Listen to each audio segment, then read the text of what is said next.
Hello छात्रों, स्वागत करता हूं आपका आरकेएम क्लासेस में। तो आज हम पढ़ने वाले हैं अपनी 12th ज्योग्राफी की बुक नंबर 1 मानव भूगोल के मूल सिद्धांत का चैप्टर नंबर 2 विश्व जनसंख्या वितरण एंड घनत्व और वृद्धि। तो अगर हम बात करें इस चैप्टर की, तो अब तक हमने इस चैप्टर में बहुत सारे क्वेश्चंस पढ़ लिए हैं। मैंने लास्ट आपको जो क्वेश्चन पढ़ाया था वो था जनसंख्या वितरण को प्रभावित करने वाले कारक जो पेपर में आए गए हैं। आज हम इस चैप्टर में कुछ बेसिक बातें पढ़ने वाले हैं। जैसे कि आपको हेडिंग लिख के दिख रही होगी, ये हमारे चैप्टर का तीसरा पार्ट है, तीसरा क्वेश्चन है, तीसरा भाग है, जिसका नाम है जनसंख्या वृद्धि। तो सबसे पहली बात, आखिर ये जो वर्ड वृद्धि है, ये हमने अपनी लाइफ में हजारों करोड़ों बार सुना है कि वृद्धि क्या है। लेकिन जनरली हमें वृद्धि का मतलब क्या है, तो हमारे माइंड में वृद्धि को लेके एक ही वर्ड आता है कि वृद्धि का मतलब क्या होता है, बढ़ना हो। वृद्धि का मतलब क्या होता है, बढ़ना होता है। तो जनरली हमें ये पता है कि सर वृद्धि का मतलब क्या होता है, बढ़ना। लेकिन यहाँ पर वृद्धि का मतलब बढ़ना नहीं है, यहाँ पर मात्रात्मक वृद्धि की बात हो रही है। और जब कोई बात मात्रात्मक वृद्धि की होती है, जनसंख्या वृद्धि की होती है, तो यहाँ वृद्धि का मतलब बढ़ना नहीं, यहाँ वृद्धि का मतलब होता है परिवर्तन। और वृद्धि से पहले कौन सा वर्ड लगा हुआ है, जनसंख्या। तो यहाँ पर हम किसके परिवर्तन की बात करते हैं, जनसंख्या परिवर्तन की बात करते हैं। अब मैं आपको सबसे पहले कुछ बातें बता दूं, जनसंख्या परिवर्तन आखिर होता क्या है। जैसे मैं आपको कहता हूं कि कोई एक एरिया था, कोई भी मान लीजिए एक्स वाई और जेड, कुछ भी मान लीजिए। मैं कहता हूं इसकी जनसंख्या 100 करोड़ थी और उस देश की जनसंख्या 120 करोड़ हो गई। 100 करोड़ से बढ़कर 120 करोड़। तो कुल मिलाकर एक चेंज आया, एक परिवर्तन आया। तो उन्होंने बोला हाँ जी परिवर्तन तो आया है। बोला कितना परिवर्तन आया, बोला जी 100 से 120 हो गया, तो प्लस पॉजिटिव 20 करोड़ का चेंज आया। पूछा ये चेंज कितने टाइम पे आया, तो मैं आपको बोलता हूं कि ये चेंज 10 साल में आया है। कितने साल में आया है, 10 साल में। लेकिन अगर मैं आपसे क्वेश्चन पूछूं, क्या ये 10 साल, ये जो टाइम गैप है, ये पता चल रहा है कि कब शुरू और कब खत्म, कि 2010 से 2020, 2005 2015, 2000 से 2010? नहीं ना। केवल मुझे ये पता चल रहा है कि ये जो चेंज आया है 10 साल में आया है। इसका मतलब ये हुआ कि हमें बस जब टाइम टाइम पता होता है तो इसको हम बोलते हैं समय अवधि, टाइम पीरियड। तो जब कभी भी किसी क्षेत्र की जनसंख्या में परिवर्तन आता है एक समय अवधि में, तो उसी को ही हमारे यहाँ क्या बोलते हैं, जनसंख्या वृद्धि। लाइन सुने, किसी क्षेत्र में समय की किसी निश्चित अवधि के बीच बसे हुए लोगों की संख्या में क्या आना, परिवर्तन। तो किसी भी क्षेत्र में जो लोग वहां रहते हैं और एक समय अवधि में, एक फिक्स टाइम में, 1 साल, 5 साल, 10 साल, 50 साल, 20 साल, 100 साल, उस टाइम में, उस टाइम गैप में, उस टाइम पीरियड में जितना भी जनसंख्या में परिवर्तन आता है, उसे ही हमारे यहाँ जनसंख्या वृद्धि कहा जाता है। ठीक है जी। अब ये जो परिवर्तन है सर, नंबर बढ़ भी सकते हैं, नंबर घट भी सकते हैं। तो ये धनात्मक भी हो सकता है, ऋणात्मक, मीन्स पॉजिटिव और नेगेटिव। इसको अभिव्यक्त कैसे कर सकते हैं, अभिव्यक्त का मतलब प्रदर्शित, इसको दिखा कह सकते हैं। निरपेक्ष संख्या में भी दिखा सकते हैं, प्रतिशत में। जैसे कि मैंने यहाँ पर 20 करोड़ लिख दिया तो ये निरपेक्ष हो गया, एब्सोल्यूट। और अगर मैं प्रतिशत में लिखूं तो ऐसे भी कह सकता हूँ यहाँ 20% की जनसंख्या बढ़ी है। अब जनसंख्या वृद्धि किसी भी क्षेत्र के कुछ सूचक बताते हैं। जैसे जनसंख्या वृद्धि बताता है किस क्षेत्र की आर्थिक प्रगति। जैसे मैं आपको बताता हूँ, अगर देश में जनसंख्या वृद्धि पहले ज्यादा थी अब कम, तो इसका मतलब देश में आर्थिक प्रगति हुई है। सामाजिक उत्थान, के वहां का समाज कैसे बढ़ा है। अगर स्टार्टिंग में जनसंख्या मैं कहता हूँ बहुत धीरे धीरे बढ़ रही थी, तो जनसांख्यिकी संक्रमण मतलब जनसंख्या बहुत एक तरीके से ग्रामीण थी, और आज जनसंख्या तेजी से बढ़ रही है, तो हम ग्रामीण से शहर की ओर बढ़ रहे हैं। अगला, ऐतिहासिक और सांस्कृतिक सूचक। तो जो जनसंख्या वृद्धि होती है, ये 3 महत्वपूर्ण सूचकों के बारे में बताती है। तो ये हमने पहले पढ़ा, जनसंख्या वृद्धि। जनसंख्या वृद्धि क्षेत्र की जनसंख्या परिवर्तन है, लेकिन एक समय अवधि में। ये बात आपको समझनी है और ध्यान में रखनी है। चलिए अब आगे चलते। अगला यहाँ पर जनसंख्या वृद्धि की कुछ आधारभूत संकल्पनाएं आती है, कुछ कॉन्सेप्ट आते हैं। तो पीछे मैंने पढ़ा जनसंख्या वृद्धि, अभी मैं पढ़ रहा हूं जनसंख्या की वृद्धि। सर दोनों तो बात है, जनसंख्या वृद्धि बस बीच में उठा के आप कहीं से की लिया है, नहीं, दोनों में फर्क है। यही चीज समझनी बहुत जरूरी है। जनसंख्या वृद्धि और जनसंख्या की वृद्धि अक्सर टीचर सेम पढ़ाकर छोड़ते हैं, बात सेम है, नो डाउट। लेकिन भाई यहाँ पर एक चीज है जो बहुत मैटर मैटर करती है। तो देखिए, तो क्या है हमारे पास, वो एग्जांपल लेता हूं। एक देश है XYZ, उसकी जनसंख्या 100 करोड़ थी, लेकिन अब वो 100 करोड़ से बढ़कर 120 करोड़ हो गई। ठीक है, मैंने कहा जनसंख्या में परिवर्तन आया, उन्होंने बोला यस, जनसंख्या में चेंज आया है।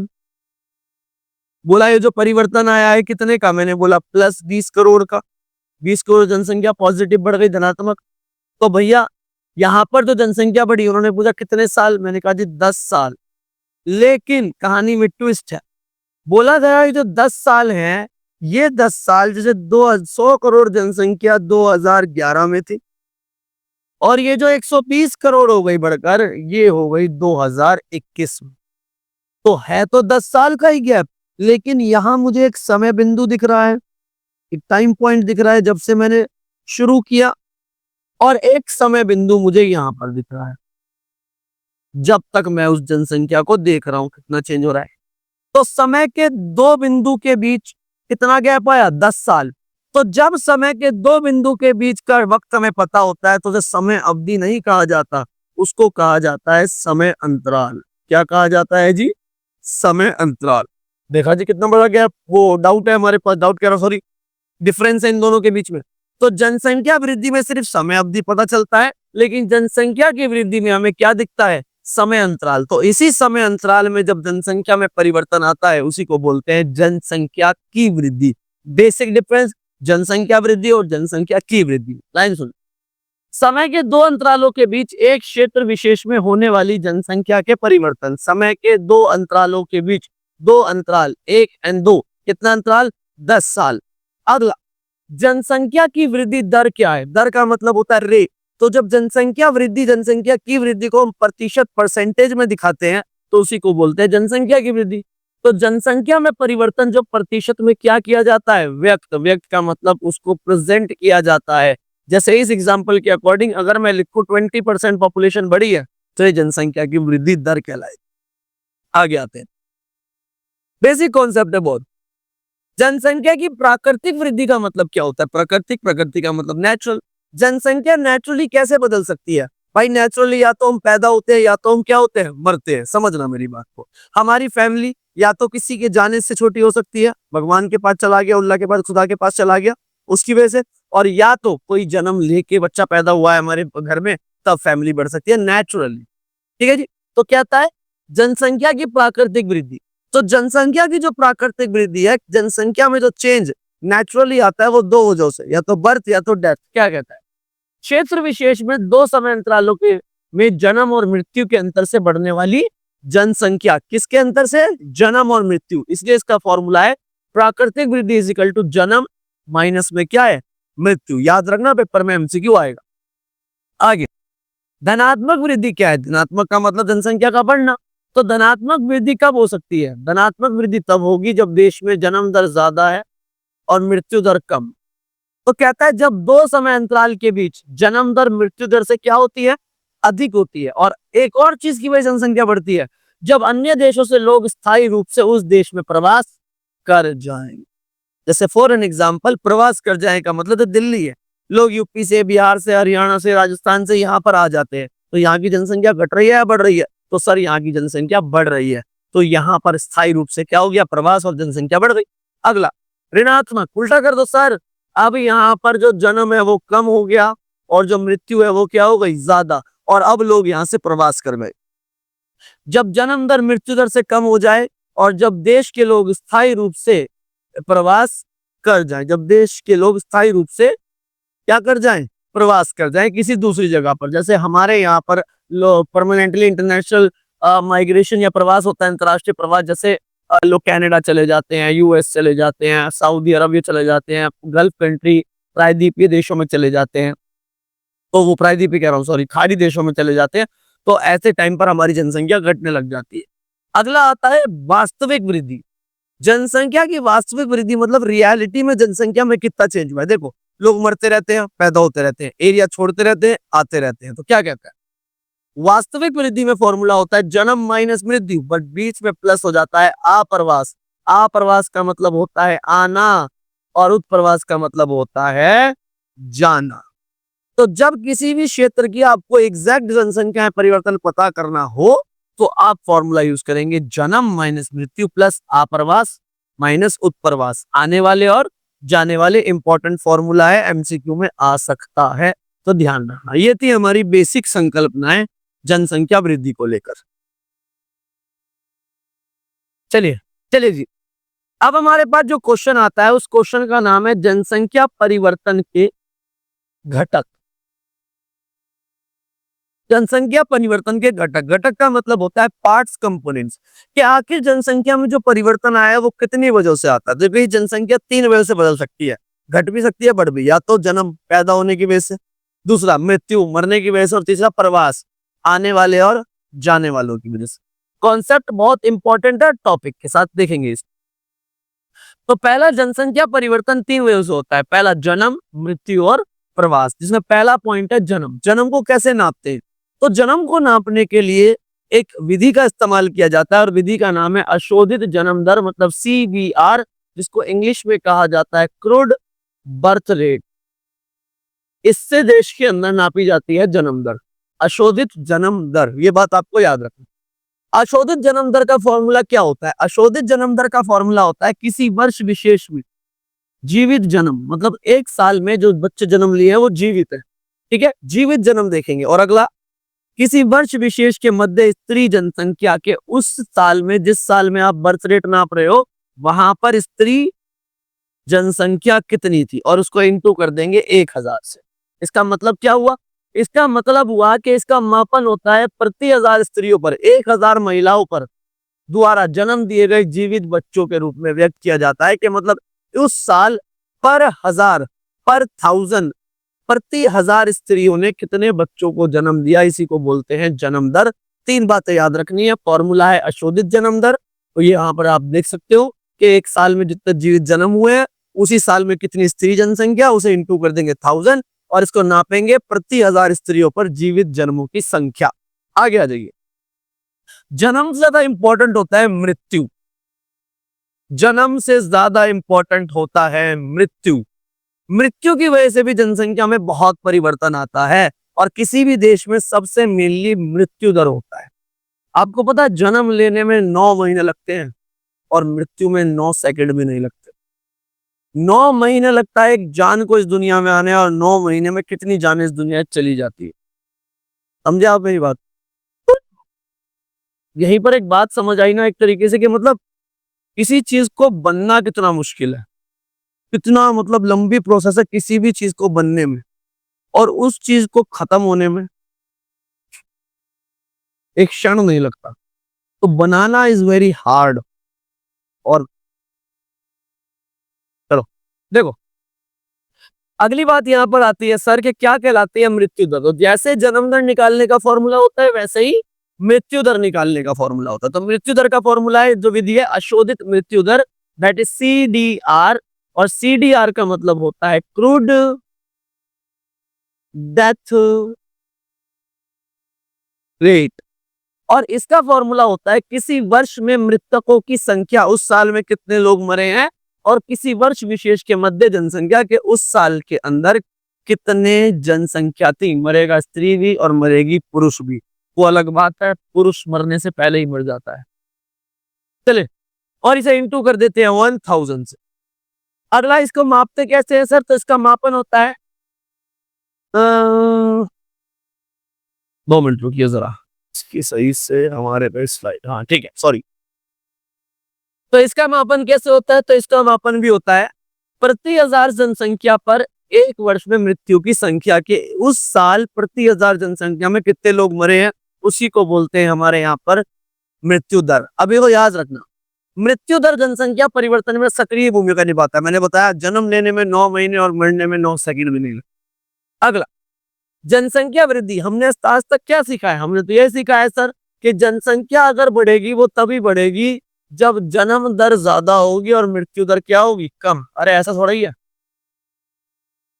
अब मान लो जन्म दर 5% पे बना हुआ है, लेकिन सर मृत्यु दर 3% हो गया। क्या हो गया? 3%। पहले ये 6% पे था, अब ये कितना हो गया 3% पे। तो जन्म दर में कोई चेंज नहीं आया, लेकिन मृत्यु दर क्या हो गया कम, तो जनसंख्या ऑटोमेटिकली बढ़ेगी नहीं बढ़ेगी। तो क्या कहता है, जनसंख्या वृद्धि केवल बढ़ती हुई जन्म दर से ही नहीं अपितु घटती हुई मृत्यु दर से भी होती है। ठीक है भाई। अगला, मृत्यु दर किसी क्षेत्र की जनानकी संरचना, जनानकी का मतलब जनसंख्या की संरचना, सामाजिक उन्नति और आर्थिक विकास के स्तर को प्रभावित करता है। याद रखना, डेथ रेट बहुत इंपॉर्टेंट रोल प्ले करता है किसी भी देश के अंदर। तो ये हमारा दूसरा पॉइंट था जिसको बोलते हैं मृत्यु दर। और आइए तीसरा और सबसे इंपॉर्टेंट जो हमारा कारक है, जो बहुत सक्रिय कारक है, जिसका नाम है प्रवास। इसको बड़े इत्मीनान से समझेंगे और मैं समझाऊंगा प्रवास क्या है। बहुत इंपॉर्टेंट है, लाइफ लेसन देता है ये वाला टॉपिक। प्रवास, प्रवास का मतलब होता है आप पैदा कहीं और हुए लेकिन आप चले कहीं और गए, कि आप थे कहीं और आप चले कहीं और गए। अब इसको बुक की लैंग्वेज में समझते। प्रवास का मतलब है एक स्थान से जाकर दूसरे स्थान में बसने को ही क्या बोलते हैं, प्रवास कहते हैं। क्या कहते हैं, प्रवास। जैसे आपने दिल्ली में देखा होगा, हम दोस्त यारों के गांव होते हैं, भाई मेरा यूपी है, भाई मैं बिहार से हूँ, भाई मैं हरियाणा से हूँ, भाई मैं राजस्थान से हूँ, मैं ये गांव कैसे आए, गांव ऐसे आए कि उनकी फैमिली में या उनके पेरेंट्स या तो उनके ग्रैंड पेरेंट्स जहां पैदा हुए वो एरिया छोड़कर दिल्ली में आ गए, तो इसी वजह से तो गांव बना। ठीक है। तो क्या कहता है, एक स्थान से दूसरे स्थान पर जाकर बसना ही क्या कहलाता है, प्रवास। प्रवास का क्या फायदा है, प्रवास देखिए, मनुष्य और संसाधनों के बीच बेहतर संतुलन प्राप्त करने की दिशा में एक स्वतःस्फूर्त प्रयास, ऑटोमेटिकली एक आसान प्रयास है। जहां संसाधन ज्यादा वहां जनसंख्या ज्यादा, जहां संसाधन कम वहां जनसंख्या कम। गांव में जनसंख्या कम क्यों है, संसाधन कम है। शहरों में जनसंख्या ज्यादा क्यों है, तो वहां संसाधन क्या है, ज्यादा। अगला, प्रवास या तो स्थायी हो सकता है, प्रवास अस्थायी हो सकता है, और प्रवास मौसमी भी हो सकता है। 3 तरह के प्रवास। अगला, जब लोग एक स्थान से दूसरे स्थान पर जाते हैं तो क्या होता है, जैसे फॉर एन एग्जाम्पल, मैं भैया अपना गांव छोड़कर शहर की तरफ जा रहा हूं। ठीक है। तो जहां से मैं चलना स्टार्ट करता हूं, ध्यान से समझना मेरी बात, जहां से मैं चलना शुरू कर रहा हूं गांव से, तो ये गांव है मेरा उद्गम स्थान। कौन सा स्थान, उद्गम। और जहां शहर की तरफ मैं जा रहा हूं, ये है मेरा गंतव्य स्थान। कौन सा स्थान, गंतव्य। तो जहां से प्रवास शुरू होता है वो उद्गम है, और जहां पहुंचते हैं वो क्या है, गंतव्य है। उद्गम से गंतव्य की तरफ जाना, तो क्या कहता है, उद्गम स्थान वह स्थान जहां से लोग गमन करते हैं, चलते हैं। और अगला, गंतव्य जिस स्थान में आगमन करते हैं, आते हैं, वह गंतव्य स्थान कहलाता है। एक और बात याद रखना, जो उद्गम स्थान होता है, उद्गम स्थान होता है, उद्गम स्थान की जनसंख्या हमेशा घटती है, और जो गंतव्य स्थान है उसकी जनसंख्या हमेशा बढ़ती है। जनसंख्या हमेशा बढ़ेगी गंतव्य स्थान की। दिल्ली, मुंबई, चेन्नई, कोलकाता, बैंगलोर, जनसंख्या ज्यादा क्यों है, क्योंकि ये महत्वपूर्ण गंतव्य स्थान। ठीक है, गंतव्य जहां भीड़ दिखे वो गंतव्य स्थान। आइए, अब 2 बातें याद रखना प्रवास की अवधारणाओं में। ठीक है, 2 बातें आपको याद रखनी है। पहला होता है आप्रवास और दूसरा होता है उत्प्रवास। मैं आपको समझाता हूं। जैसे मानकर चलिए कोई एक गांव था,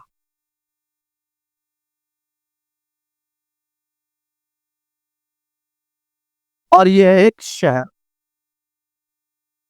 ठीक है।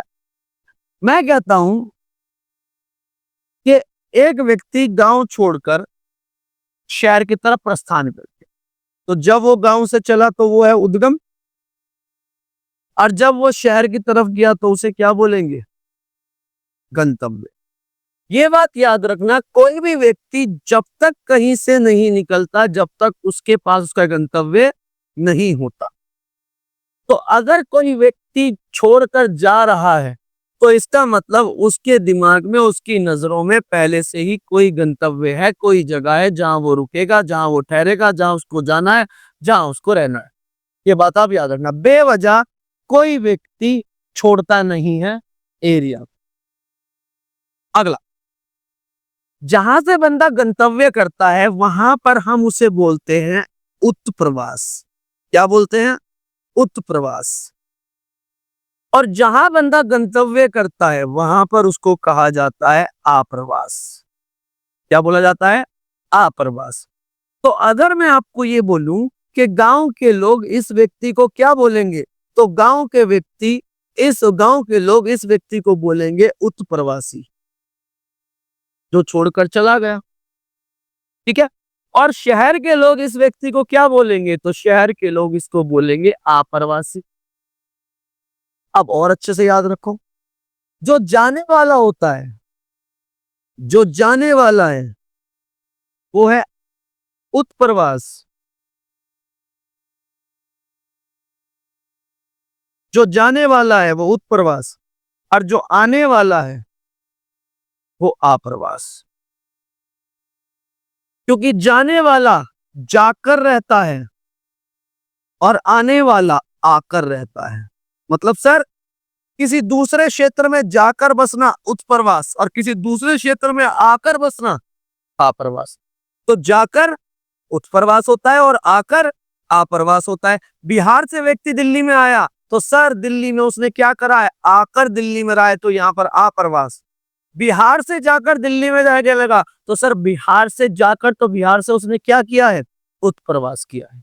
समझे? देखिए लाइन सुने, आप्रवास, जब प्रवासी एक स्थान से आकर किसी अन्य स्थान पर क्या करते हैं, रहते हैं। प्रवासी जो किसी नए स्थान पर क्या कर जाते हैं, प्रवास। वरदान है यहाँ पर आकर, जब प्रवासी एक स्थान से आकर किसी अन्य स्थान पर रहने लगते हैं, इसकी बात यहाँ दिल्ली में। और अगला, जब प्रवासी एक स्थान से जाकर किसी अन्य स्थान पर रहने लगते हैं। दूसरा बात याद रखो, प्रवासी जो एक स्थान से बाहर चले जाते हैं उन्हें क्या कहते हैं, उत्प्रवासी। ऊपर वाली डेफिनेशन और नीचे व्यक्ति को क्या बोलेंगे उसकी बात हो गई। समझ आई आपको मेरी बात यहाँ तक? तो इसी को ही हमारे यहाँ प्रवास कहा जाता है। प्रवास की अवधारणाएं पढ़ ले जरा। तो प्रवास की अवधारणाएं 4 होती, 4 अवधारणाएं है प्रवास की। पहली अवधारणा, ग्रामीण से ग्रामीण, गांव छोड़ के गांव में रहेंगे। नगर से नगर, नगर छोड़ के नगर में रहेंगे। तीसरा, ग्रामीण से नगर, गांव से शहर में जाएंगे। और चौथा, नगर से ग्रामीण, शहर छोड़ के कहां जाएंगे, गांव में जाएंगे। ये हमारे पास बातें होती है। तो ये 4 अवधारणाएं कहलाती हैं प्रवास की। हो आपको समझ आ गया होगा क्या है आज का हमारे पास टॉपिक। ठीक है जी, मैं मिलता हूं आपसे अगली वीडियो में। वीडियो अच्छी लगी हो तो लाइक शेयर और नया सब्सक्राइब करके जाएं। और कोई डाउट हो तो कमेंट करें, कोई टॉपिक रह गया तो फिर भी कमेंट करें आप। मैं मिलता हूं आपसे अगली वीडियो में। पढ़ते रहें, स्कूल ग्रुप में शेयर करना ना भूलें वीडियो को। तब तक जय हिंद एंड जय जियो।